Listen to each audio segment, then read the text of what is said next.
Olá, está começando neste momento Fé para Hoje e é muito bom ter a sua companhia. Esse programa é feito com você, para você. Eu digo com você porque nós nos aperfeiçoamos quando você manda a sua pergunta, a sua sugestão de temas. Isso nos ajuda muito a conversar melhor e ser cada dia mais relevante. Eu sou o pastor Robson Aleixo e vou estar com você hoje conversando sobre um capítulo importante da Bíblia que fala sobre nós, sobre dom, sobre igreja e sobre profecia. Quantas perguntas, quantas confusões, quantas coisas importantes precisamos saber sobre este dom. Ele já passou, ele ainda é válido, ele será para o futuro. Quem pode profetizar? Qual é o tipo de profeta? Estaremos juntos logo após esse intervalinho de segundos. A gente já começa.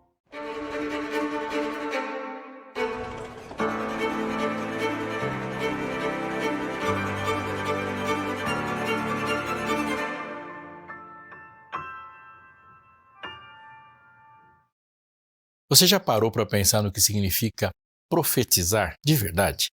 Muita gente associa essa palavra a previsões do futuro, pessoas em transe ou a experiências bem místicas. Mas quando a gente abre a Bíblia e lê com atenção, especialmente as cartas de Paulo, as quais estamos estudando nesse programa, o que encontramos é algo muito mais profundo, mais prático e, olha, é surpreendentemente acessível. No capítulo 14 da primeira carta que ele escreveu a Coríntios, Paulo está escrevendo para uma igreja que era vibrante, mas ela tinha seus problemas, ela estava bem desorganizada. E os cristãos de lá estavam muito animados com os dons espirituais, especialmente com o dom de línguas, e Paulo, com todo o cuidado pastoral que tinha, decidiu mostrar a eles que apesar que o dom de línguas ser algo muito bom, havia algo ainda mais útil para a edificação da igreja, o dom de profecia, e isso todo manifestado em amor. Só que hoje em dia, muitos cristãos simplesmente ignoram essa orientação. E por quê? Será que a profecia era só para aquela época? Ou será que ainda é para hoje? E o que a gente não entendeu bem do que ela significa e que Paulo quis dizer para nós? Nesse programa, a ideia é refletir sobre isso. Vamos conversar sobre o que é profecia, por que ela é tão importante e como isso tudo se conecta com o nosso dia, para a igreja e para a nossa fé. Paulo começa o capítulo 14 dizendo algo direto. Procurem o amor e desejem com dedicação os dons espirituais, principalmente o dom de profecia. Isso não é algo que ele fala só aqui. Ele repete essa ideia em várias cartas, como em Romanos, e ele fala isso também em 1 Tessalonicenses. Ou seja, não é algo secundário, mas uma orientação constante para os cristãos. Mas se a Bíblia insiste tanto nisso, por que será que muitos cristãos de hoje, especialmente aqui nessa parte do mundo, simplesmente não consideram buscar esse dom, compreender esse dom, viver sob uma orientação profética? Tem muita gente que ama a Bíblia, que lê com seriedade, mas que quando chega nesse ponto desvia o olhar e o ceticismo toma conta. Porque acham que profecia acabou. O que de tão perigoso parece para essas pessoas, ou para a gente mesmo, profecia. Seja qual for o motivo, vale a pena parar e pensar. Será que a gente não está deixando de lado uma ferramenta importante que Deus deu para a edificação da igreja? A verdade é que Paulo não só incentiva a profecia, mas ele a apresenta como um recurso precioso, fundamento para a comunidade de fé. E se a gente quiser entender bem o restante do capítulo, precisa levar isso a sério desde o início. Profecia é algo bom. Profecia é algo desejável e, acima de tudo, profecia é algo útil para nós. A maior preocupação de Paulo nesse capítulo é ajudar os cristãos a ver o valor da profecia, principalmente quando comparado com o dom de línguas. Pelo que se entende da carta, os coríntios estavam encantados com falar em línguas, talvez por acharem que isso mostrava mais espiritualidade. Mas Paulo dá um toque. Olha, a profecia é ainda mais importante, principalmente quando estamos reunidos. Paulo está falando de culto. E ele começa mostrando duas diferenças bem práticas entre o dom de profecias e o dom de línguas. Primeiro, quem profetiza, ele diz, está falando com pessoas, trazendo encorajamento, consolo, força, instrução. Ele está espiritualizando, mexendo com a mente das pessoas. Já quem fala em línguas está falando com Deus, ele disse, no contexto de alguém estar falando em línguas sem que alguém compreenda o que está fazendo. E se ninguém está entendendo o que está sendo dito, de que adianta? é como falar mistérios que não edificam quem está ouvindo. Ou seja, Paulo está deixando bem claro que o dom de línguas ele tem uma função, e a função é de gerar entendimento e não o contrário. Segundo, o dom de línguas pode até edificar a própria pessoa que está usando, mas a profecia edifica a igreja toda. Ou seja, se a gente quiser abençoar os outros, é melhor buscar o dom que constrói a comunidade. Cabe aqui uma nota e eu preciso muito da sua atenção para isso. A palavra traduzida como línguas na Bíblia é a palavra glossa, de onde você vê em alguns livros ou material escolar, parece muito disso, a expressão glossário. E a tradução radical é idioma. Quando Paulo fala em Coríntios 13, ainda que eu fale o idioma dos homens e dos anjos, ele está criando um exagero na forma de falar, como ele diz, ainda. Isso não significa que as pessoas falam a língua dos anjos, porque nunca houve contato do céu para a terra, ou nunca houve na história da Bíblia um anjo que tenha falado com seres humanos e que não tenha falado na língua, no idioma dos seres humanos. Nunca houve uma expressão entre um anjo e um ser humano, seja lá quando Jesus nasceu, nos episódios de Daniel, em qualquer momento onde houvesse uma necessidade de um intérprete. Portanto, os anjos se comunicam nos momentos da história da redenção com os homens a partir da língua que os homens entendem. Quando o evangelho ele começa a se expandir a partir de Jerusalém, o núcleo básico e fundamental dos crentes eram todos hebreus, todos judeus e que dominavam no máximo ali duas línguas. Havia ali o domínio do hebraico, o domínio do aramaico e alguns mais escolarizados falavam grego. Mas o planeta fala muito mais línguas. Então, para o evangelismo, era necessário que houvesse uma dotação especial de pessoas que dominassem mais idiomas e falassem para mais pessoas. Agora, imagine isso dentro do culto. Alguém não compreendendo isso é como você entrar numa comunidade no interior do Maranhão e falar naquela comunidade onde todo mundo fala o português no Maranhão, e eu chegar lá e fazer um sermão completamente em inglês ou francês ou japonês. Qual é a razão disso acontecer? Ninguém vai entender nada, mas por eu compreender o que eu estudei, mesmo transmitindo em inglês, a minha vida é edificada, mas a das pessoas não. Paulo aqui ele vai deixar claro que ele mesmo ama o dom de línguas por isso. Mas ele, dentro da igreja, preferia que todos profetizassem. Então ele está falando num contexto onde as falas eram todas muito bem compreendidas. Ele chega até a dizer que o profeta tem mais importância do que quem fala em línguas sem interpretação. Porque, obviamente, o profeta traz o conteúdo. E quem fala em línguas vai fazer parte da tecnologia e do dom de transmissão do conteúdo. Isso não quer dizer que um dom é melhor do que o outro no valor absoluto, mas sim em termos de utilidade para o corpo de Cristo. Ele vai dizer que profecia faz parte do fundamento da igreja.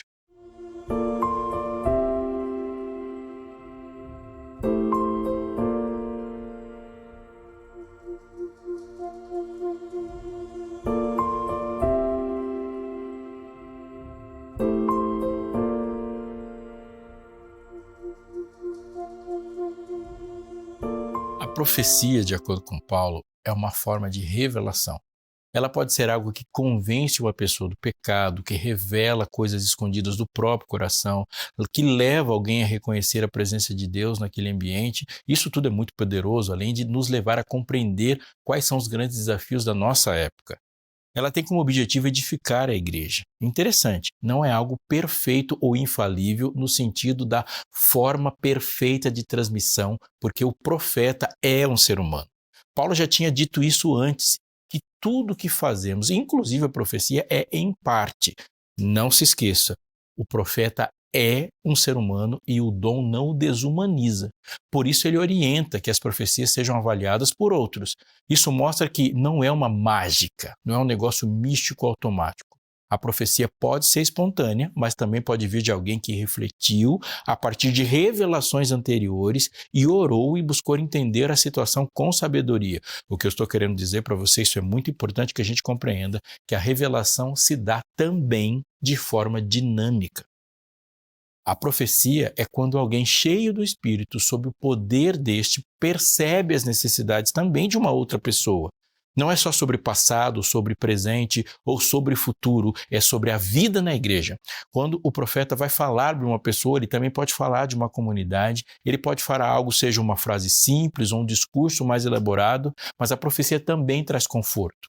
A profecia também nos desafia, a profecia nos coloca na direção de Deus. Mas como somos humanos, somos falhos, essas mensagens devem sempre ser discernidas, analisadas e nunca aceitas de forma cega. Toda profecia deve ser comparada com a revelação de Deus feita anteriormente. Depois de exaltar a profecia, Paulo dedica um bom tempo falando sobre o dom de línguas. E ele deixa claro que o problema não é o dom em si. E ele até diz que ele fala em línguas mais que todo mundo ali. O que ele critica é o uso desordenado, sem propósito, sem interpretação, em reuniões públicas que acaba causando confusão e não ajuda ninguém.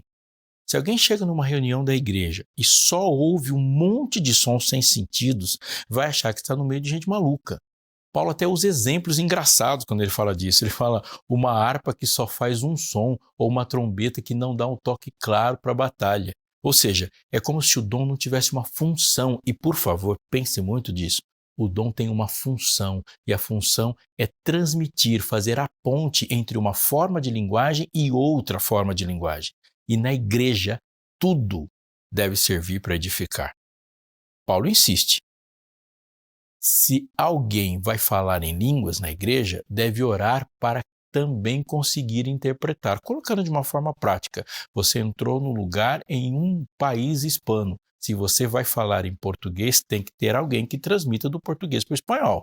Assim, a mente e o espírito são envolvidos juntos e todos devem ser abençoados com o que está sendo dito. Ou seja, o culto deve ser racional. Não faz sentido a pessoa orar em língua se ninguém entende e se não há tradução. O certo seria orar, sim, mas também explicar o que foi dito ou, se isso não for possível, permanecer em silêncio. Repito, Paulo não está proibindo o uso, a manifestação do dom de línguas na igreja. Ele não está fazendo isso, muito pelo contrário. Ele chega a dizer, não proíbam o falar em línguas. Ele diz isso no verso 39 do capítulo 14. Mas ele quer que esse dom seja usado com responsabilidade, com amor e com discernimento. O problema não é a espiritualidade excessiva, é a imaturidade na forma de usar um dom. Por isso, o ideal é que quem fala em línguas em público também esteja preparado para interpretar. Assim, os outros podem dizer amém e dizer amém, ou seja, eu concordo que assim seja, mas concorda com racionalidade, com entendimento. Participar, se envolver e ser edificado intelectualmente. Isso é fundamental para o culto. Senão você pode até estar agradecendo a Deus sinceramente, mas ninguém mais será fortalecido com isso. No final, Paulo faz uma declaração marcante. Prefiro falar 5 palavras compreensivas que instruam os outros do que 10.000 em línguas que ninguém entende. É uma lição de humildade e amor. O meu desejo de expressar algo espiritual nunca deve estar acima da necessidade dos outros de serem edificados. Paulo nos convida, então, a buscar os dons espirituais e deixa claro que devemos fazer isso com zelo. Mas ele também nos orienta sobre como usar esses dons com sabedoria e principalmente com amor. A profecia, mais do que um fenômeno extraordinário, é um dom essencial para a saúde e o crescimento da igreja. Ele serve para fortalecer, consolar, encorajar, tudo que uma comunidade cristã precisa para caminhar com fé e unidade. Já o dom de línguas, embora seja maravilhoso e tenha seu lugar, especialmente quando uma pessoa está pensando em missão, precisa ser usado com cuidado em tudo que é culto e todas as formas de reunião pública. Falar, a linguagem é muito importante quando se pensa num Deus racional. No fim das contas, Paulo nos ensina que os dons não são para mostrar que somos melhores ou especiais. Eles são para servir os outros, construir a igreja, manifestar o amor de Deus de forma prática na missão e na função que a igreja tem e não vai deixar de ter. E é por isso que a profecia é tão valiosa, porque quando ela é exercida com responsabilidade, discernimento e amor, todo mundo sai de lá abençoado.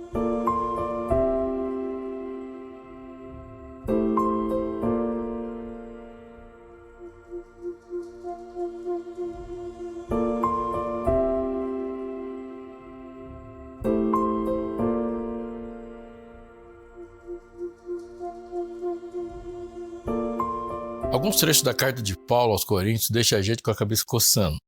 Um deles é 1 Coríntios 14, 20 a 25.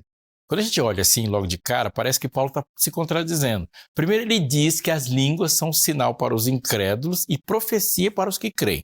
Mas logo em seguida ele dá a entender o contrário.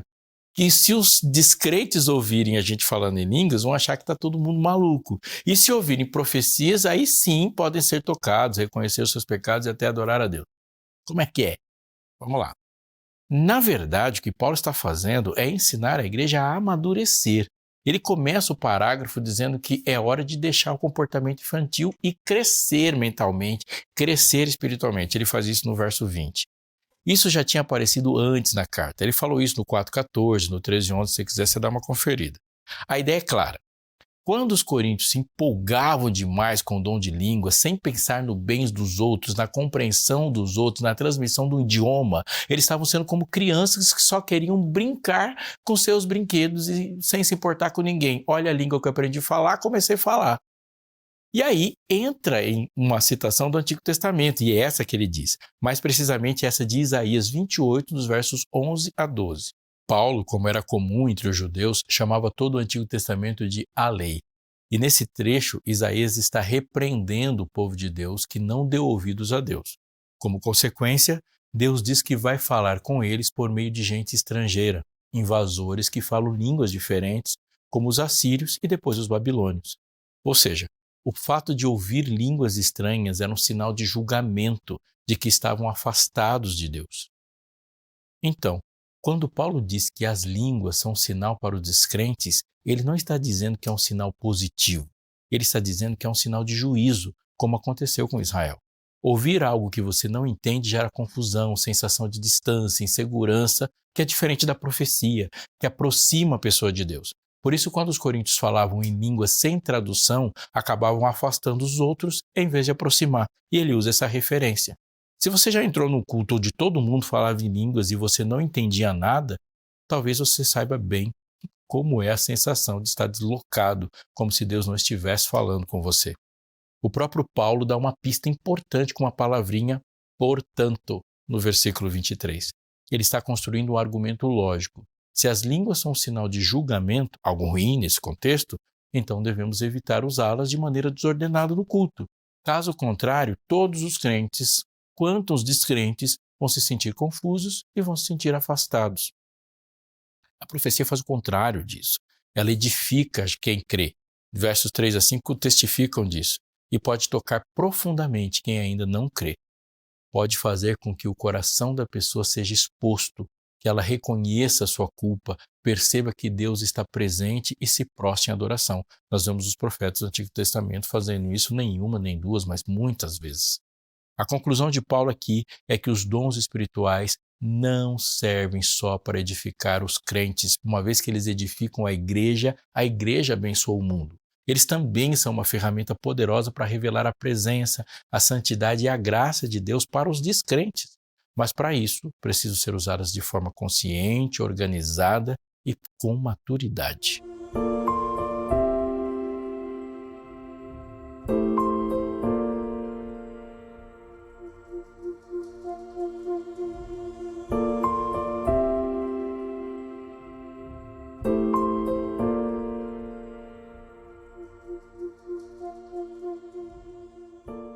A partir do versículo 26, Paulo desce da teoria e vai para a prática, se é que é possível isso em Paulo, porque ele é a pessoa mais teórica e mais prática que existe, fundindo os dois. Ele começa a descrever como tudo deveria funcionar na hora do culto. Até então, ele falou bastante sobre o valor da profecia, sobre a necessidade de compreensão, de edificação, de intelectualidade, de entrega de coração.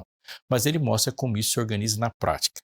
Paulo diz: quando vocês se reúnem, cada um tem um cântico, uma palavra de ensino, uma revelação e um tradutor, uma língua ou uma interpretação. Olha só que interessante. O culto na igreja primitiva era bem participativo. Não era como em muitas vezes a gente imagina que deve ser a igreja hoje, onde uma só ou duas pessoas falam e todo mundo assiste numa espécie de um adorador que se achatou para ser um espectador. Cada um lá contribuía com o que tinha recebido de Deus, como um banquete compartilhado e não um jantar formal onde um só serve e todos devoram. Isso mostra algo fundamental. Os dons não são privilégio de pastores apenas, de líderes ou de pessoas mais antigas na fé. Eles são dados a todos.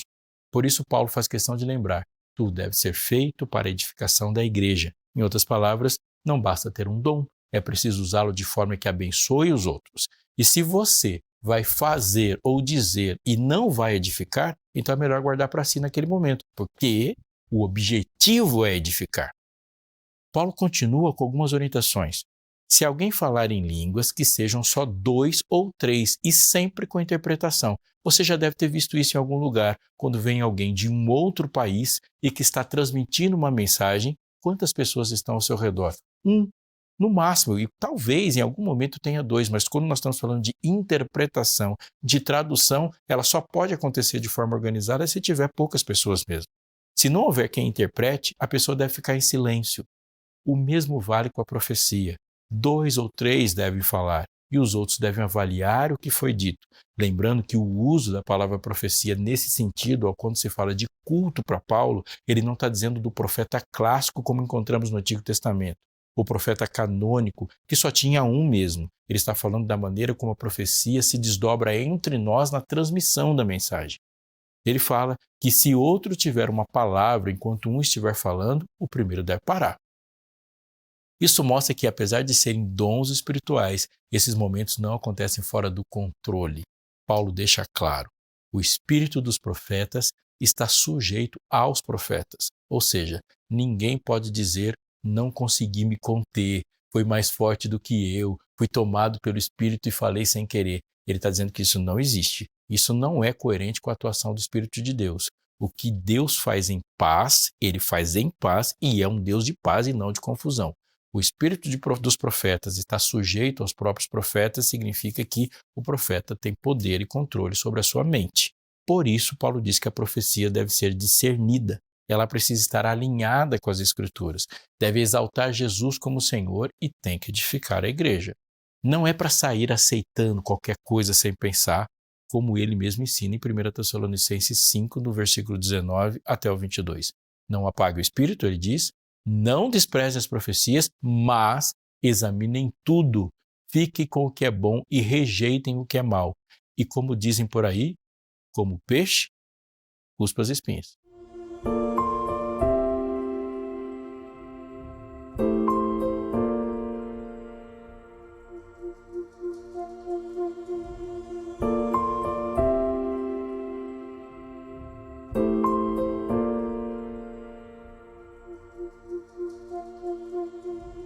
Agora vem um trecho difícil e para muitos polêmico, mas eu não vou pular ele.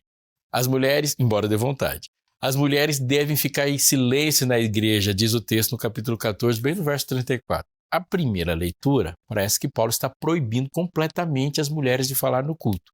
Mas isso não bate com o que ele mesmo disse antes e em outros livros. Aqui ele falou quando ele quis organizar o culto, que as mulheres devem se comportar ao orar e ao profetizar. Você vai perceber isso na própria Epístola aos Coríntios, em 1 Coríntios 11:5.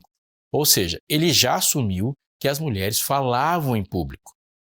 Então, o que Paulo quis dizer aqui? Existem 2 explicações principais. A primeira é de que Paulo estaria se referindo a uma função específica, que é o julgamento das profecias, isso no verso 29. Que teria a ver com a autoridade da igreja, uma função que ele reserva aos presbíteros e que, naquele contexto, eram todos homens. A outra, um pouco mais contextual. Algumas mulheres em Corinto estariam interrompendo os seus maridos no meio do culto para fazer outras perguntas e muitas perguntas. Isso causava muita confusão, isso era uma desordem, uma vergonha também pública. E nesse caso, Paulo estaria orientando que essas perguntas fossem feitas em outro momento, em casa, com respeito e com ordem. Eu prefiro essa segunda explicação, mas seja como for, o princípio é o mesmo. O culto deve acontecer com reverência, ordem e respeito mútuo. Não é sobre calar vozes, mas é sobre manter a paz e sobre a maneira edificante de se viver em comunidade no momento do culto. Nos versículos finais, Paulo reforça seu ponto. Ele lembra aos coríntios que o evangelho não começou com eles. Eles receberam de outros e devem respeitar as instruções apostólicas. Paulo diz que ele está ensinando aqui o mandamento do Senhor. E quem não quiser reconhecer isso, que seja ignorado. E a mensagem final é direta. Portanto, meus irmãos, busquem com dedicação o dom de profetizar e não proíbam falar em línguas, mas tudo deve ser feito com decência e com ordem. Aqui Paulo resume todo o capítulo com um apelo que serve tanto para igrejas um pouco mais hoje chamadas de carismáticas, como para aquelas que hoje são chamadas de tradicionais, embora as igrejas não devem ser divididas dessa forma. Devemos ser todos bíblicos e fiéis ao texto. Os cristãos precisam ouvir que não devem apagar o espírito. A profecia é algo bom e a profecia é algo necessário. Todos precisam lembrar que a manifestação dos dons não pode virar uma bagunça, precisa haver ordem, discernimento e foco na edificação da igreja. No fundo, o que Paulo está nos ensinando é que os dons espirituais não são para exibição, mas para edificação. Eles não existem para nos destacar, mas para revelar a Deus, tanto para quem crê como para quem ainda está longe. A verdadeira espiritualidade não se mede por experiências extraordinárias, mas pela capacidade de abençoar, ensinar, consolar e transformar. Tanto nesse trecho quanto no anterior, vimos que os dons devem ser usados com maturidade, com foco, com comunhão e com testemunho e se relacionar entre si. Eles são dados por Deus, mas precisam ser praticados com responsabilidade, com sabedoria e em amor. Se a igreja de Corinto precisava crescer e amadurecer, nós também precisamos. Que aprendemos com Paulo desde o início do capítulo a buscar os melhores dons, mas sempre com os olhos voltados para quem está ao nosso lado e para aquele que está no centro de tudo, Jesus Cristo.